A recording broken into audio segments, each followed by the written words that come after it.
Good morning, everyone. Now, next topic of mechanics of solid is existence and uniqueness of solution. ये आपका last topic है section first का. तो देखो क्या है existence and uniqueness of solution.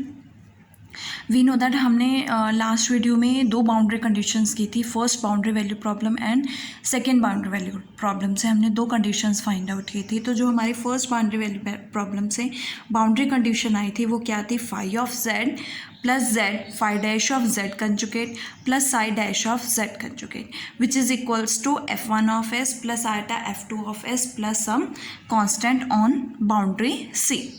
और सेकेंड बाउंड्री वैल्यू प्रॉब्लम से जो आपकी बाउंड्री कंडीशन आई थी वो क्या थी? Kappa phi of Z minus Z phi dash of Z conjugate minus psi dash of Z conjugate is equals to 2 mu g1 plus eta g2 on boundary C. ये आपके पास दो बाउंड्री वैल्यू प्रॉब्लम्स आई थी. अब हम इन दोनों boundary condition से एक mixed boundary value problem find out करेंगे जिसे हम थर्ड बाउंड्री कंडीशन कहेंगे. So mixed boundary value problem में हमने इन दोनों को कंसिडर करके क्या लिया है?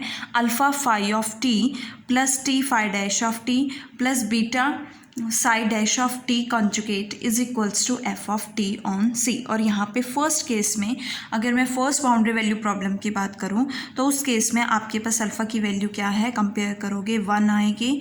टी की वैल्यू क्या है? आपके पास z है. एंड बीटा की वैल्यू क्या है? 1 है. एफ ऑफ टी की वैल्यू क्या है? f1s plus eta f2 of s plus some constant. इसी तरह से सेकेंड बाउंड्री वैल्यू प्रॉब्लम के साथ कंपेयर करोगे तो अल्फ़ा की वैल्यू क्या आएगी? कापा आएगी. टी इज इक्वल्स टू क्या होगा? माइनस जेड होगा. बीटा क्या होगा? -1 होगा. एंड एफ ऑफ टी क्या आएगा? 2 mu g1 plus eta g2 on C. तो ये हमारी क्या बनेगी? मिक्स्ड बाउंड्री वैल्यू प्रॉब्लम बनेगी. अब हम फाइंड आउट करेंगे, ये तो हमारी 3 बाउंड्री कंडीशंस थी. हम फाइंड आउट करेंगे कि existence of solution of boundary value problem का जो सोल्यूशन एग्जिस्ट करता है वो फाइंड आउट करेंगे. तो देखो इसके लिए मैंने क्या कंसिडर किया है. लेट अस कंसिडर इंटीग्रल हमने ऑन बाउंड्री लिया है तो line integral C T alpha nu U alpha D S. और टी अल्फ़ा न्यू आपको पता है स्ट्रेस टेंसर, यू अल्फ़ा आपके पास डिस्प्लेसमेंट कंपोनेंट्स हैं. टी अल्फ़ा न्यू की वैल्यू क्या होती है? 2 अल्फ़ा बीटा न्यू बीटा और into U alpha D S. इसको लिख सकते हो integral C T 2 alpha beta you alpha and new beta D S. और अगर मैं 2 अल्फ़ा बीटा यू अल्फ़ा को एच बीटा ले लेती हूँ तो मेरे पास इसकी वैल्यू क्या आएगी? H beta nu beta D S. अब मैंने इस इंटीग्रल को ओपन करना है तो अगर मैं इस इंटीग्रल को ओपन करती हूँ, बीटा की वैल्यू 1 और 2 पुट करती हूँ बिकॉज हम 2 डायमेंशनल प्रॉब्लम्स पढ़ रहे हैं. तो आपके पास बीटा की वैल्यू 1 और 2 आएगी. तो सबसे पहले 1 पुट करोगे h1 न्यू 1, 2 पुट करोगे h2 न्यू 2. यहाँ पे क्या है? डी एस है. यहाँ से क्या बनेगा? न्यू 1 की वैल्यू आपने फर्स्ट बाउंड्री वैल्यू प्रॉब्लम में फाइंड आउट की थी dx2 बाई डी एस. और न्यू 2 की वैल्यू क्या थी? Minus dx1 upon D S. यहाँ से यहाँ पे क्या है? डी एस है. So we can write integral C h1 dx2 by minus h2 dx1. D S से डी एस कैंसिल हो जाएगा.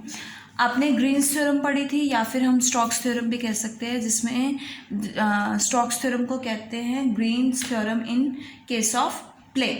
सो वो क्या थी? बाय ग्रीन्स थ्योरम क्या है आपके पास? हम यहाँ पे ग्रीन्स थ्योरम यूज़ करेंगे. ग्रीन्स थ्योरम से हम लाइन इंटीग्रल को सरफेस इंटीग्रल में कन्वर्ट करेंगे, चेंज करेंगे. तो क्या होती है आपके पास? तो लाइन इंटीग्रल सी f1 dx plus f2 dy किसके इक्वल होता है? सरफेस इंटीग्रल कर्ल f1 का f2 का डेरिवेटिव x1 के रिस्पेक्ट में x के रिस्पेक्ट में हो जाएगा माइनस f1 का डेरिवेटिव प्लस f1 का डेरिवेटिव आपके पास किसके रिस्पेक्ट में आएगा? y के रिस्पेक्ट में. और यहाँ पे dx dy होगा. और हमारे पास हमें इस पे अप्लाई करना है तो dx1 dx2 के dx dy के प्लेस पे यहाँ पे क्या है? dx1 dx2. तो ये इंटीग्रल की वैल्यू क्या आएगी? Integral h1 nu 1 plus h2 nu 2 ds is equals to क्या बनेगा? Surface integral s curl H1 upon curl X1 plus curl H2 upon curl X2 और यहाँ पे dx1 dx2 बनेगा। देखो यहाँ पे क्या है, F1 के साथ dx है और F2 के साथ dy है। सो सेम हमारे पास ये इक्वेशन है, H1 के साथ dx2 है माइनस H के साथ dx1 है और यहाँ पे आपके पास माइनस का साइन है, तो माइनस माइनस क्या हो जाएगा, प्लस हो जाएगा। ये आपके पास सरफेस इंटीग्रल में चेंज हो गया है। अब देखो ये वैल्यू क्या बनेगी, अगर मैं dx1 dx2 को d सिग्मा ले लेती हूँ और यहाँ से आपके पास ये वैल्यू क्या आएगी, h बीटा कॉमा बीटा। कैसे आएगी h बीटा कॉमा बीटा, कि आपने देखो इसको मैं लिख सकती हूँ surface integral h beta comma beta और इसको मैंने अगर मैं d सिग्मा ले लेती हूँ कि dx1 dx2 को मैंने सिग्मा ले लिया। ये कैसे हुआ, अगर आप इसको ओपन करते हो h बीटा कॉमा बीटा को ओपन करो, सबसे पहले 1 पुट करोगे h1 comma 1 plus h2 comma 2, it means curl h1 upon curl x1 curl h2 upon curl x2, यही टर्म आएगी। तो यहाँ से ये हम इसको राइट कर सकते हैं और h बीटा की वैल्यू हमने यहाँ पे क्या कंसिडर की थी, h बीटा हमने लिया था tau alpha beta u alpha, तो ये सब्सटीट्यूट करेंगे आपके पास क्या आएगा, tau alpha beta u alpha comma beta D sigma. अब हमें क्या करना है, डिफ्रेंशिएट करना है with respect to beta. So u into V से करोगे क्या आएगा आपके पास, यहाँ पे हमने s के प्लेस पे रीज़न r ले लिया है, ठीक है, क्योंकि r लेके चल रहे थे हम। तो यहाँ पे क्या बनेगा, u का derivative v as it is और plus u as it is v का derivative that is u alpha comma beta D sigma.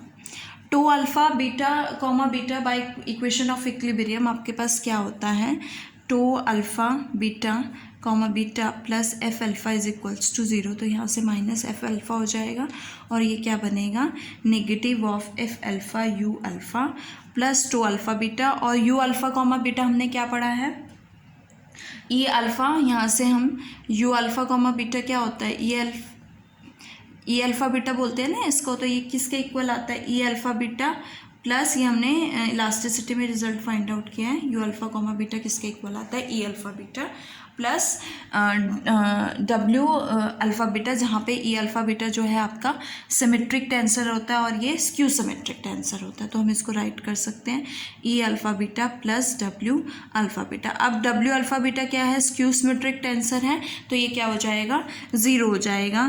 तो इट मीन्स कि यहाँ से plus two alpha beta E alpha beta ही बचेगा, ये वैल्यू आपके पास लेफ्ट आउट रह जाएगी। W alpha beta skew symmetric है, सो ये आपने पढ़ा था कि डब्ल्यू अल्फ़ा बीटा जो है वो negative of W alpha beta होता है, तो यहाँ से डब्ल्यू अल्फ़ा बीटा प्लस क्योंकि स्क्यू सिमेट्रिक होता है तो डब्ल्यू अल्फ़ा बीटा आएगा इज इक्वल टू 0 और twice of W alpha beta is equals to 0। It means W alpha beta omega alpha beta क्या हो जाएगा, 0 हो जाएगा। तो यहाँ से ये वैल्यू क्या हो गई है, 0 हो गई है। अब हमारे पास क्या वैल्यू आई है, सरफेस इंटीग्रल सेपरेट कर दो, इसको सेपरेट करेंगे तो क्या बनेगा, negative of F alpha U alpha D sigma plus integral two omega D sigma. और इधर क्या है आपके पास, ये किसकी वैल्यू लेके चल रहे थे हम, T alpha nu U alpha D S. इसको लेफ्ट हैंड साइड में लेके आओगे तो आपके पास क्या आएगा, देखो टी अल्फ़ा न्यू ये एक तरह से सरफेस फोर्सेस हैं प्लस ये एफ अल्फ़ा वाले आपके पास क्या हैं, बॉडी फोर्सेस हैं और इज इक्वल्स टू क्या बनेगा, आपने पढ़ा था इलास्टिसिटी में स्ट्रेन टेंसर, तो ये हमारी वही थ्योरम प्रूफ हो जाती है कि total surface forces and body forces equals to strain twice the strain energy. अब यहाँ से हमारी थ्योरम तो प्रूफ हो जाती है। अब हमें क्या शो करना है कि यूनिकनेस शो करनी है कि ये कैसे यूनिक हो गए। सो यूनिकनेस लेके चलते हैं। जब भी आपको यूनिकनेस शो करनी होती है, किसी भी केस में आप यूनिकनेस शो करते हो तो आप क्या लेके चलते हो कि दो सॉल्यूशंस कंसिडर करके चलते हैं. So to prove the uniqueness we consider two sets of solutions. We consider two sets of solutions. ठीक है, कौन से दो सेट्स लिए? एक मैंने लिया यू अल्फ़ा 1 और tau alpha beta 1 and U alpha 2 and tau alpha beta 2 of a boundary value problem in plane elasticity के केस में हमने ये दो सॉल्यूशंस लिए. हमें इन्हें क्या शो करना है? यूनिक शो करना है. सो लेट अस डिफाइन, हमने इनका डिफरेंस डिफाइन कर लिया कि यू अल्फ़ा 1 क्या होगा माइनस यू अल्फ़ा 2, इसका डिफरेंस क्या होगा? यू अल्फ़ा होगा. एंड टो अल्फ़ा बीटा किसके इक्वल होगा? Tau alpha beta first minus tau alpha beta second. अब अगर मैं इसका डेरिवेटिव करूँ, tau alpha beta comma beta is equals to क्या बनेगा? Tau alpha beta 1 comma beta minus tau alpha beta comma beta 2. और इक्वेशन ऑफ इक्विलिब्रियम से इसकी वैल्यू क्या आएगी? माइनस अल्फ़ा, ये भी minus alpha plus alpha is equals to 0. और वी कैन से दैट कि टो अल्फ़ा बीटा जो है वो इक्वेशन ऑफ इक्विलिब्रियम को कब सेटिस्फाई करेगा? जब अल्फ़ा क्या होगा? 0 होगा. टो अल्फ़ा बीटा तभी सेटिस्फाई करेगा. सो इक्वेशन अगर एफ अल्फ़ा हमारे पास 0 हो गया तो जो हमने सोल्यूशन फाइंड आउट किया था, कौन सा सोल्यूशन था आपके पास? हमने सोल्यूशन फाइंड आउट किया था integral surface forces plus body forces. तो एफ अल्फ़ा 0 हो गया तो ये टर्म क्या हो जाएगी? 0 हो जाएगी. और आपके पास क्या बचा है? This is equals to this. तो हम ये राइट कर लेते हैं. क्या आएगा यहाँ से? Integral C line integral T alpha nu U alpha D S is equals to surface integral 2w T sigma. ये हमारे पास सॉल्यूशन आया. अब हम बाउंड्री कंडीशन लेके चलते हैं. So boundary condition in case of first boundary value problem. First boundary value problem, तो first boundary value problem के केस में मैंने क्या लिया? Tau alpha beta 1 nu beta किसके इक्वल होगा? टी अल्फ़ा के इक्वल होगा. Similarly tau alpha beta 2 nu beta किसके इक्वल होगा? टी अल्फ़ा के इक्वल होगा. So tau alpha beta nu beta किसके इक्वल होगा? टो अल्फ़ा बीटा की वैल्यू क्या ली थी हमने? कंसिडर की थी tau alpha beta 1 minus tau alpha beta 2. तो यहाँ से nu beta minus tau alpha beta 2 nu beta. और इसकी वैल्यू क्या है? T alpha minus T alpha. So which is equals to 0 on C. तो फर्स्ट हमारी बाउंड्री वैल्यू प्रॉब्लम जो है वो सेटिस्फाई होती है. अब सेकंड केस में चलते हैं. फर्स्ट के केस में आपके पास tau alpha beta nu beta 0 आया. It means T alpha nu. इसका मतलब क्या है कि टी अल्फ़ा न्यू क्या है? 0 है. और in case of second boundary value problem, in case of second boundary value problem आपके पास क्या है? U alpha is equals to U alpha 1 minus U alpha 2. और यू अल्फ़ा किसके इक्वल होगा? जी के इक्वल होगा. हम लेके चले थे सेकेंड बाउंड्री वैल्यू प्रॉब्लम में, मैंने आपको बताया था. और यू अल्फ़ा 2 भी किसके इक्वल होगा? जी के इक्वल. तो यहाँ से 0 हो जाएगा on C. Means U alpha भी क्या हो जाता है? 0 हो जाता है सेकेंड बाउंड्री वैल्यू प्रॉब्लम के केस में. अब हम लेते हैं in case of mixed boundary value problem. अगर मैं कंसिडर करती हूँ मिक्स्ड बाउंड्री वैल्यू प्रॉब्लम, तो क्या होगा? या तो T alpha nu is equals to 0 होगा या फिर U alpha is equals to 0 होगा ऑन सी. तो अगर टी अल्फ़ा न्यू 0 है या यू अल्फ़ा 0 है, ये तो 0 होएगा ही होएगा. T alpha nu U alpha D S is equals to 0. It means इन दोनों में से कोई भी 0 हो, ये टर्म 0 ही बनेगी. और ये किसके इक्वल है आपके पास? ये किसके इक्वल है? Surface integral 2w D sigma is equals to 0 के इक्वल है. और यहाँ से आपके पास surface integral w D sigma किसके इक्वल हो जाएगा? 0 के इक्वल हो जाएगा. अब w हमारे पास क्या है? w is a positive definite quadric function. क्या है? Positive definite quadric function. और इसकी वैल्यू क्या होती है? Half of E alpha beta tau alpha beta. क्या वैल्यू होती है w की? Half of E alpha beta tau alpha beta. और टो अल्फ़ा बीटा पे आप क्या अप्लाई करोगे? हुक्स लॉ अप्लाई करोगे. तो लेकिन इन केस ऑफ प्लेन के केस में, 2 डायमेंशनल प्रॉब्लम के केस में जो हमने स्टार्टिंग में फाइंड आउट किया था प्लेन स्ट्रेस, उस केस में वो केस कंसिडर करके चलेंगे क्योंकि हम प्लेन इलास्टिसिटी पढ़ रहे हैं।